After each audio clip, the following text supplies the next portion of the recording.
Okay guys, so let's talk about the big sort of, I guess you could say, retcon, but not really, that's within the MCU that was confirmed in the latest batch of episodes of Agents of S.H.I.E.L.D. Now, of course, if you've been watching that show, you know that they're tying up loose ends pretty much everywhere that they have from the early seasons, and also touching upon a lot of the elements that have made the MCU's entry into TV with Agents of S.H.I.E.L.D. so important when it comes to this bigger overarching history that we have. We of course dealt with Hive previously and how he was involved with HYDRA and everything, and in the most recent episodes of S.H.I.E.L.D. we found out some rather interesting stuff.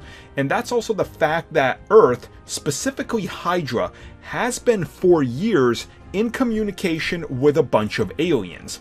These aliens are called the Confederacy, and they're made up of a bunch of aliens we haven't seen before, but some of the most notable ones are going to be, for example, the Kree, which we've seen for a while.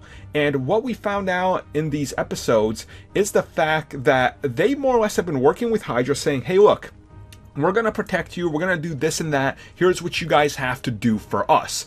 When the time comes, when Thanos invades Earth, and it will happen, we will protect you. Now, what they're saying right there is they knew about Thanos, they knew about his goal, and that eventually he would show up at Earth, you know, knocking on its front door, and start claiming what he wants, which is of course the Infinity Stones. These guys said, look, HYDRA is willing to believe us, and we're already working with them, and we know what they're doing.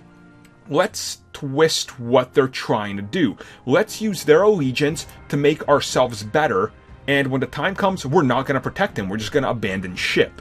So that's exactly what they did. So the Confederacy has this whole time known about Thanos coming, that he's eventually going to be there.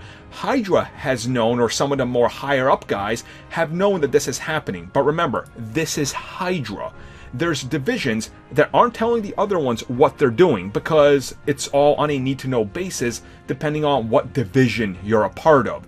So certain ones were privy to more information in regards to some of the things that are going to be happening out there, Thanos being one of these. Now, of course, we see that it's actually General Hale that was put in charge of this, and she was directly involved with Whitehall, who's the one who was working with Strucker and everybody all the way back when, that put her in charge of this. So this ties all the way back around to when HYDRA first infiltrated the whole S.H.I.E.L.D. organization and the United States and started orchestrating everything behind the scenes. So that's a cool little piece of back history that was added in Agents of S.H.I.E.L.D. that just kind of strengthens the whole MCU.